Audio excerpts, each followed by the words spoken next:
কোন ব্যক্তি যদি একটা জানা বিষয়ের উপর আমল করে, আল্লাহ তাকে অজানা বিষয়ের জ্ঞান দান করে দেয়। ইন্না লিল্লাহ, সবাই সুবহানাল্লাহ বলছেন। এটা নবীর বাণী না, ইচ্ছা করে কইছি, আমি জানি যে সুবহানাল্লাহ কয়ে ফাটাই নেবেন। এটা নবীর বক্তব্য না, আপনাদের হাতে পায়ে ধরে বলি, আল্লাহ রসুলের বক্তব্য না, এটা রসুল সাল্লাল্লাহু আলাইহি সাল্লামের বক্তব্য না। ওযুর শুরুতে বলা বিসমিল্লাহ আলহামদুলিল্লাহ, বলেন কি বলা? বাস। আল ইসলামু হাক্কুন ওয়াল কুফরু বাতিলুন, আল ইসলামু নূরুন ওয়াল কুফরু যুলুমাত, এগুলা না, এটা সঠিক না। ওযুখানার মধ্যে লেখা আছে এগুলা অনেক জায়গায়। এই বাড়ানোটা কি দরকার? মানে নবীর নাম বলে এটা বাড়াকা, নবীর অংশ তো আছে শুরুতে একটু, কিন্তু পরে যে আরেকটু বাড়ায় দিলেন, এটা তো নবী বাড়ায় নাই। হঠাৎ একটা কথা মনে পড়লো, এটাও মাথায় রাখবেন। আল্লাহুম্মা আনতাস সালাম ওয়া মিনকাস সালাম তাবারাকতা ইয়া যাল জালালি ওয়াল ইকরাম, এতটুকুই সীমাবদ্ধ থাকেন। অনেকে দেখি বাড়াইতে বাড়াইতে কি যে বাড়ায় আরো। এই বাড়ানোগুলা যদি আপনি নিজের দোয়ার নিয়তে হয় তো ঠিক আছে, সুন্দর, কিন্তু যদি নবী কিন্তু এতটুকু, আল্লাহুম্মা আনতাস সালাম ওয়া মিনকাস সালাম তাবারাকতা ইয়া যাল জালালি ওয়াল ইকরাম, বুখারী মুসলিম খুলেন, এটাই বাস। তো এতটুকুর মধ্যেই সীমাবদ্ধ থাকা। আমি বুঝাইতে চাইতেছি, নবীজিকে বেশি মহব্বত করি বলেই নবীজি সাল্লাল্লাহু আলাইহি সাল্লামের নামে মিথ্যা সইতে পারি না। সুলাইমান নবী আল্লাহর কাছে বললেন, আল্লাহ, আমি তোমার সব মাখলুককে একদিন মেহমানদারি করতে চাই।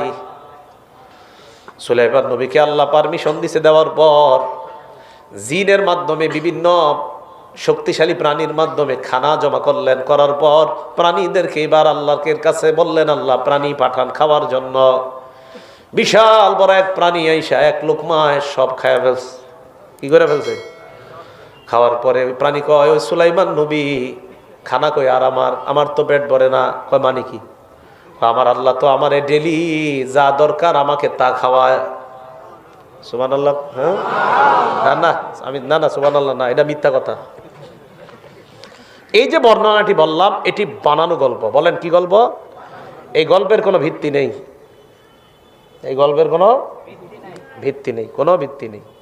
হ্যাঁ, আমি তাকিদ করেই বলছি, এই গল্পের কোনো ভিত্তি নেই। ভিত্তি থাকলে আমার জানায় না, আমি পরবর্তী কোনো মাহফিলে বলে দিব। আমি ওভার কনফিডেন্স নিয়ে বলছি, এই গল্পের কোনো ভিত্তি নেই। এটা জাল, এটা বানোয়াট গল্প, এটার কোনো ভিত্তি নেই। তাহলে অনেক শুনছেন, অনেক সুবহানাল্লাহ বলছেন জীবনে, তাহলে এই যে গল্পটি বললাম, এটা কি সঠিক না ভুল? সঠিক। কি সঠিক? হলো 12 নম্বর পারার শুরু আয়াতটা বললেই তো হয়, ওয়া মা মিন দাব্বাতিন ফিল আরদি ইল্লা আলাল্লাহি রিজকুহা। এই পৃথিবীতে যত প্রাণী আছে, যার যা লাগে সব প্রাণীর রিজিকের ব্যবস্থা কে করেন? আল্লাহ। বাস, খালাস। তো এইটা বলা কি দরকার? যে আর সুলাইমান নবী বা এমন প্রশ্ন আল্লাহরে করবে কেন, আল্লাহ আপনি পাঠান? এটা একজন নবী এরকম কথা আল্লাহকে বলতে পারে না। এটা একজন নবীর নামে মিথ্যা কথা। আল্লাহ আমাদের সকলকে সমাজে ছড়িয়ে থাকা এই মিথ্যাগুলা থেকে যেন বেঁচে থাকতে পারি, আল্লাহ তৌফিক দান করেন। দেয়ালে আরেকটা লেখা আছে, মিদাদুল উলামা আফজালু মিন দামিশ শুহাদা। বিদ্যানের কলমের কালি শহীদের রক্তের চেয়ে দামি। নাউজুবিল্লাহ বল। বিদ্যানের কলমের কালি অনেক দাম, শহীদের রক্তের চেয়ে দামি, এই কথা বইলা নিচে লেখা আল হাদিস, এটা মিথ্যা কথা। বিদ্যানের কলমের কালি শহীদের রক্তের চেয়ে দামি, এই কথা বলা এটা সঠিক না। পানি পানি, এটা জাল বর্ণনা। তাহলে বিদ্যানের কলমের কালি যদি কোনো দেয়ালে লেখা দেখেন কারো প্রতিষ্ঠানে, মহব্বতের সাথে বলে দিবেন, ভাই নিচে আল হাদিসটা লিখেন না, এই বক্তব্যটা যদি কোনো মনীষীর হয়ে থাকে মনীষীর নামটা লিখে দেন। কি লিখে দিবেন? মনীষীর নামটা লিখে দেন। কিন্তু আল হাদিস লিখলে আমার নবীর উপর একটা মিথ্যা অপবাদ দেওয়া হয়। ভাই কথাগুলা কি সবার বুঝে আসছে? তাহলে এই কথাগুলা সমাজে ছড়িয়ে ছিটিয়ে থাকা, এইগুলা বলা যাবে না। আল্লাহ আমাদের সকলকে এই জাতীয় মিথ্যা বানোয়াট কথা, কল্প কাহিনী বলা, শোনা থেকে আল্লাহ বেঁচে থাকার তৌফিক দান করেন। সহিহ বুখারীর 109 নম্বর হাদিসের বর্ণনা, ক্বালা রাসূলুল্লাহ সাল্লাল্লাহু আলাইহি ওয়াসাল্লাম, মাইয়াকুল আলাইয়া মা লাম আকুল, আমি যা বলি নাই আমার নাম নিয়ে যদি কেউ বলে দেয়, ফাল্যাতাবাওয়া মাকআদাহু মিনান নার, সে যেন তার ঠিকানা জাহান্নামে বানায় নেয়। পায়ে ধরি, নবী যা বলে নাই তা নবীর নামে বললেন না। মসজিদের মধ্যে যখন বান্দা কথা বলে ফেরেশতা বলে ইয়া ওলি আল্লাহ উসকুত, আল্লাহর ওলি তুমি চুপ করো। আবার যখন কথা বলে ফেরেশতা কয় ইয়া আব্দুল্লাহ উসকুত, আল্লাহর বান্দা তুমি চুপ করো। আবার যখন কথা বলে ফেরেশতা বলে ইয়া আদু আল্লাহ উসকুত, আল্লাহর শত্রু তুই চুপ কর। শুনতে কত চটকদার, কত সুন্দর লাগে। আর বলা হয় নবী নাকি এটা বলছে। কোন জায়গায় কইছে এটা? হ্যাঁ, কোন জায়গায় বলছে এটা? তাহলে এই কথাটিও সঠিক নয়।